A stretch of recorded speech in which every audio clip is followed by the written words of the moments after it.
नमस्कार साथियों।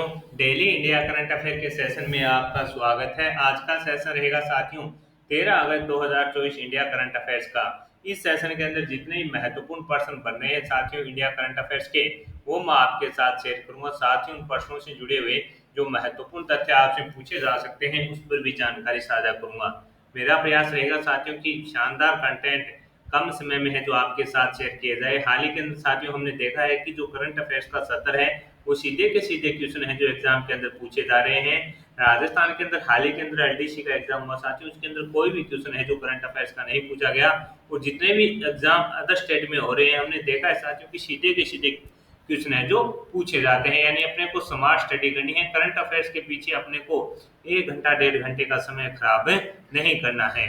आज के दिन का पहला क्वेश्चन आपसे पूछा है कि भारत और किस देश की सेना के मध्य संयुक्त सैन्य अभ्यास मित्र शक्ति 2024 से किया जा रहा है। तो आंसर हो जाएगा आपका भारत और श्रीलंका के बीच साथियों सैन्य अभ्यास मित्र शक्ति का आयोजन किया जा रहा है। यह इसका 10वां संस्करण है। 12 अगस्त से 25 अगस्त तक इसका आयोजन किया जाएगा। श्रीलंका में साथियों इसका आयोजन किया जा रहा है। भारत की ओर से इसके अंदर है जो साथियों राजपूताना राइफल्स हैं जो भाग ले रहे हैं। और इस युद्धाभ्यास की शुरुआत अगर आपसे पूछे कब हुई थी तो आपका आंसर हो जाएगा 2012 के अंदर है जो साथियों इस युद्धाभ्यास की शुरुआत हुई थी। इसके अंदर आपसे क्या पूछेगा, कौन सा संस्करण है, आपका आंसर हो जाएगा 10वां संस्करण है। कब से कब, 12 अगस्त से 25 अगस्त तक आयोजन किया जाएगा।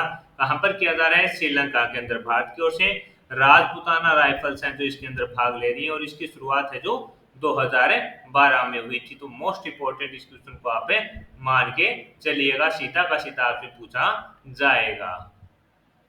अगले क्वेश्चन पर बात करेंगे साथियों। अगला क्वेश्चन भी इंपॉर्टेंट रहेगा कि हाल ही में अंतर्राष्ट्रीय ओलंपिक समिति में एथलीट आयोग के दूसरे उपाध्यक्ष कौन बने हैं। तो आंसर हो जाएगा साथियों अभिनव बिंद्रा को है जो साथियों अंतर्राष्ट्रीय ओलंपिक समिति में एथलीट आयोग के दूसरे उपाध्यक्ष के रूप में चुना गया है। मोस्ट इंपोर्टेंट साथियों ये क्वेश्चन रहेगा। अभिनव बिंद्रा को हाल ही में अंतर्राष्ट्रीय ओलंपिक संघ में ओलंपिक ऑर्डर से भी सम्मानित किया गया है। दिग्गज भारतीय निशानेबाज अभिनव बिंद्रा को पेरिस में 142वें आईओसी स्तर में अंतर्राष्ट्रीय ओलंपिक परिषद द्वारा प्रतिष्ठित ओलंपिक ऑर्डर से सम्मानित किया गया। 1975 में स्थापित ओलंपिक ऑर्डर आईओसी द्वारा दिया जाने वाला क्या है साथियों, सर्वोच्च सम्मान है। यानी साथियों अंतर्राष्ट्रीय ओलंपिक परिषद के द्वारा दिया जाने वाला ये क्या है, सर्वोच्च सम्मान है। जो किसे मिला है साथियों, अभिनव बिंद्रा को मिला है। बिंद्रा को आईओसी एथलीट आयोग का दूसरा उपाध्यक्ष भी चुना गया है। अभिनव बिंद्रा 2018 से जो साथियों अंतर्राष्ट्रीय ओलंपिक परिषद है उस कमीशन का क्या है, हिस्सा है। अब इन्हें क्या बना दिया गया है, तो आपका आंसर हो जाएगा साथियों इन्हें बना दिया गया है उपाध्यक्ष। और साथ ही इन्हें साथियों है जो किससे सम्मानित किया गया है, ओलंपिक संघ में ओलंपिक ऑर्डर से सम्मानित किया गया है। तो ये क्वेश्चन आपके लिए मोस्ट इंपोर्टेंट साथियों रहेगा और सीधा का सीधा है जो आपसे पूछा जा सकता है। आगे बात करेंगे साथियों अगले क्वेश्चन की। अगला क्वेश्चन आपसे पूछा है कि हाल ही में किसे भारत का अगला कैबिनेट सचिव नियुक्त किया गया है। तो आपका आंसर हो जाएगा टीवी सोमनाथन को है जो साथियों भारत का अगला कैबिनेट सचिव नियुक्त किया गया है। वरिष्ठ आईपीएस अधिकारी हैं साथियों टीवी सोमनाथ को, इनको साथियों राजीव गौबा की जगह कैबिनेट सचिव नियुक्त किया गया है। तमिलनाडु के अंडर के 1987 बैच के आईपीएस अधिकारी सोमनाथन अब तक केंद्रीय वित्त सचिव और सचिव व्यय के रूप में कार्यरत थे। तो ये सब चीजें भी इंपॉर्टेंट है कि हाल ही के अंदर साथियों जो किसे जो कैबिनेट सचिव नियुक्त किया गया है। तो आपका आंसर हो जाएगा टीवी सोमनाथन। अब आपसे ये भी पूछा जा सकता है कि किसकी जगह इनको नियुक्त किया गया है। तो आपका आंसर हो जाएगा साथियों इनको नियुक्त किया गया है राजीव गौबा की जगह। ये साथियों 1987 बैच के आईएएस अधिकारी हैं। इंपॉर्टेंट रहेगा। इससे पहले अगर इनको अनुभव की बात करें तो ये साथियों केंद्रीय वित्त सचिव और सचिव व्यय के रूप में कार्यरत थे। तो ये सब चीजें आपके लिए इंपॉर्टेंट रहने वाली है। अगला क्वेश्चन आपसे पूछा गया है कि किस आईआईटी ने लाइव लोकेशन ट्रैकिंग के लिए ई शूज विकसित किए हैं। तो आईआईटी इंदौर के द्वारा साथियों इस प्रकार के जूते तैयार किए गए हैं कि उनकी लाइव लोकेशन ट्रैकिंग की जा सकेगी। आईआईटी इंदौर ने ऐसे जूते विकसित किए हैं जो चलने से बिजली पैदा करते हैं और वास्तविक समय में लोकेशन ट्रैकिंग के लिए जीपीएस का उपयोग करते हैं। यह जूता इलेक्ट्रॉनिक उपकरणों को शक्ति प्रदान करने के लिए मानवीय गति से ऊर्जा प्राप्त करता है तथा उपग्रह आधारित जीपीएस मॉड्यूल की सहायता से सटीक लाइव लोकेशन ट्रैकिंग प्रदान करता है। तो ये क्वेश्चन अपने आप में इंपॉर्टेंट है कि किस आईआईटी के द्वारा लाइव लोकेशन ट्रैकिंग के लिए ई सूज विकसित किया गया। तो आपका सही आंसर क्या होगा साथियों, आईआईटी इंदौर के द्वारा है जो साथियों ई सूज विकसित है जो किया गया है। ये साथियों जो उपग्रह आधारित जीपीएस मॉडल की सहायता जो है जो क्या प्रदान करता है, स्टिकिंग लाइव लोकेशन प्रदान करता है। तो ये क्वेश्चन अपने आप में इंपॉर्टेंट है। इस प्रकार के क्वेश्चन जो नवाचार होते हैं साथियों, वहां से है जो करंट अफेयर्स के सीधे क्वेश्चन है एग्जामिनर आपसे पूछे लेता है। हाल ही में किस राज्य सरकार ने पंजाब सहायता केंद्र लॉन्च किया है? तो आंसर हो जाएगा कौन कर सकता है, पंजाब सहायता केंद्र का नाम आ गया तो आपको कंफर्म हो जाना चाहिए कि पंजाब सरकार ने ही है जो किया है। हाल ही में पंजाब के मुख्यमंत्री ने दिल्ली एयरपोर्ट पर अपने राज्य के लोगों के लिए एक हेल्प सेंटर लॉन्च किया है, जो राज्य के नागरिक किसी भी परेशानी के समय इस हेल्प सेंटर से मदद ले सकेंगे। यानी साथियों जो पंजाब के मुख्यमंत्री हैं भगवत जी मान, उनके द्वारा साथियों जो दिल्ली एयरपोर्ट है वहां पर एक हेल्प सेंटर है जो लॉन्च किया गया है। उसका उद्देश्य अगर आपसे पूछे कि भाई इसका उद्देश्य क्या रहने वाला है, तो राज्य के जो नागरिक आमजन वहां पर साथियों यात्रा के लिए जाते हैं, उन्हें किसी भी प्रकार की अगर समस्या आती है और वो पंजाब के हैं तो वहां पर जाकर है जो इस हेल्प सेंटर से मदद है जो ले सकेंगे। तो मुख्यमंत्री के द्वारा साथियों दिल्ली एयरपोर्ट पर है जो पंजाब साइड सेंटर है जो लॉन्च किया गया है, ये आपको याद रखना है। अगला क्वेश्चन आपसे पूछा है साथियों कि हाल ही में किस राज्य सरकार ने लॉजिस्टिक नीति 2024 को मंजूरी दी है? तो महाराष्ट्र सरकार के द्वारा साथियों लॉजिस्टिक नीति 2024 को मंजूरी दे दी गई है। महाराष्ट्र सरकार ने लॉजिस्टिक नीति 2024 को मंजूरी दे दी है, जिसका उद्देश्य राज्य के लॉजिस्टिक इंफ्रास्ट्रक्चर में क्रांतिकारी बदलाव लाना है, लगभग 5 लाख रोजगार के अवसर पैदा करना है। तो ये क्वेश्चन इंपॉर्टेंट इसलिए है साथियों कि इसके अंदर बात किसकी हुई है, रोजगार की बात हुई है जो साथी। तो साथियों इंपॉर्टेंट इसलिए है कि आज के समय में जितने जिस राज्य के अंदर रोजगार होंगे वह राज्य उतना ही विकसित होगा, यानी आगे हर एक मामले के अंदर आगे होगा।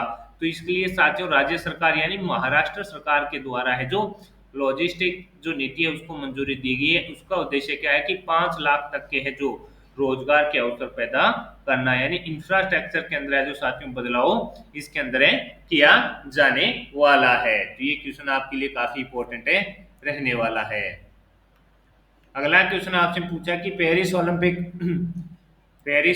2024 की पदक तालिका में शीर्ष स्थान पर कौन रहा? तो आंसर हो जाएगा यूएसए है जो साथियों पेरिस ओलंपिक 2024 के अंदर है लगातार साथियों 26 साल का जो अपना रुतबा है वो बरकरार है रखा हुआ है। कौन शीर्ष पर रहा? यूएसए। अंक तालिका के अंदर यूएसए प्रथम स्थान पर रहा, द्वितीय स्थान पर चीन रहा और तीसरे स्थान पर जापान रहा है। अगर अपने बात करें भारत की तो भारत 71वें स्थान पर रहा। भारत ने इसमें 1 रजत 5 कांस्य कुल मिलाकर 6 पदक अपने नाम किए हैं। रजत पदक साथियों नीरज चोपड़ा जी के द्वारा है जो भाला फेंक के अंदर 89.45 थ्रो का जो भाला फेंका था उन्होंने, उसके अंदर है जो मिले। बाकी 5 कांस्य पदक के अंदर साथियों मनु भाकर ने 10 मीटर के अंदर जीता है व्यक्तिगत। इसके अलावा मनु भाकर व सरबजोत सिंह ने मिक्स के अंदर जीता है और अपना हॉकी के अंदर हो गया, और साथियों अमन शेरावत ने भी है जो हमें दिलाया है। अब एक जो नाम है सोपिल, वो उन्होंने साथियों है जो कुश्ती के अंदर जीता है, उनका संबंध है माफ कीजिए निशानेबाजी के अंदर जीता है, उनका संबंध है जो महाराष्ट्र से है। अब बात रही विनेश फोगाट के पदक की साथियों, अगर उन्हें पदक मिलता है तो उसके बाद है जो यहाँ पर संख्या है जो 7 हो जाएगी और रजत की 2 हो जाएगी। अभी वो प्रक्रिया दिन है, उस पर अभी कुछ भी नहीं कहा जा सकता, यानी उस पर क्या रहने वाला है, यानी वो अभी इस पर जो फैसला आएगा उसके बाद आपके साथ है जो मैं जानकारी साझा कर दूंगा, यानी क्या फैसला है जो मिलेगा, क्या विनेश फोगाट को रजत पदक मिल सकता है क्या। हाल ही में एम.एस. स्वामीनाथन पर्यावरण संरक्षण पुरस्कार से किसे सम्मानित किया गया? अंतर दर्शन शंकर को है जो साथियों एम.एस. स्वामीनाथन पर्यावरण संरक्षण पुरस्कार से सम्मानित किया गया। रोटरी क्लब ऑफ मद्रास के द्वारा साथियों यह पुरस्कार दिया जाता है। इनको यह पुरस्कार जंगली औषधि पौधों के संरक्षण के लिए दिया गया है। तो इम्पोर्टेंट है कि एम.एस. स्वामीनाथन पर्यावरण संरक्षण पुरस्कार किसे? अंतर दर्शन शंकर को प्रदान किया गया है। हाल ही में पीएम मोदी द्वारा लॉन्च कल्पा सुवर्ण और कल्पा शताब्दी किस्म का संबंध किससे है? तो ये नारियल की एक किस्म है साथियों। कौन सी? कल्पा सुवर्ण और कल्पा कल्पा शताब्दी। इसको भारतीय कृषि अनुसंधान संस्थान ने तैयार किया है। जो कल्पा शताब्दी है वो लंबी किस्म है और कल्पा सुवर्णा है जो छोटी किस्म है। इनको साथियों पीएम मोदी के द्वारा लॉन्च किया गया और इसको तैयार किया गया है भारतीय कृषि अनुसंधान संस्थान के द्वारा। ये इंपॉर्टेंट रहेगा। हाल ही में मंदिरों में मूर्तियों को जीवित व्यक्ति के रूप में किसने मान्यता दी?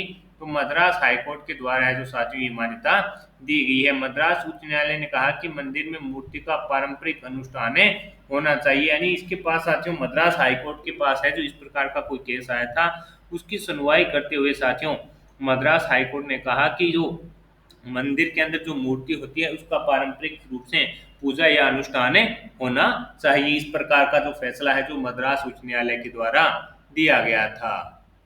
विदेश मंत्रालय और इसरो की आगे अपने जो महत्वपूर्ण चीजें हैं उस पर बात करें। विदेश मंत्रालय और इसरो की वाणिज्यिक शाखा न्यू स्पेस इंडिया लिमिटेड ने नेपाल निर्मित मुनाल उपग्रह के प्रक्षेपण के लिए सहायता देने के लिए एक समझौते पर हस्ताक्षर हैं जो कि यानी विदेश मंत्रालय और इसरो की जो वाणिज्यिक शाखा है न्यू स्पेस इंडिया लिमिटेड ने नेपाल निर्मित मुनाल उपग्रह के प्रक्षेपण के लिए सहायता देने के लिए एक समझौते पर है जो साथियों हस्ताक्षर किए हैं। ये क्वेश्चन आपके लिए काफी इंपॉर्टेंट रहने वाला है और पूछा जा सकता है आपसे। इसके अलावा हाल ही के वर्षों में बाघों की संख्या में गिरावट के कारण छत्तीसगढ़ ने 7 अगस्त को एक नए बाघ अभियान को अधिसूचित करने के लिए लंबे समय से लंबित जो प्रस्ताव था साथियों उसको मंजूरी दे दी है। जो देश में तीसरा सबसे बड़ा है गुरु घासीदास तमोरा पिंगला टाइगर रिजर्व जो एक मौजूदा राष्ट्रीय उद्यान को वन्य जीव अभियान के साथ एकीकृत करता है। बड़ी बिल्लियों के लिए छत्तीसगढ़ का ये चौथा रिजर्व है। यानी साथियों छत्तीसगढ़ के अंदर बाघों की संख्या में गिरावट के कारण छत्तीसगढ़ सरकार ने 7 अगस्त को एक नए बाघ अभ्यारण्य को अधिसूचित करने का फैसला था जो उसको मंजूरी दे दी है। जो तीसरा सबसे बड़ा होगा गुरु घासीदास तमोर पिंगला टाइगर रिजर्व।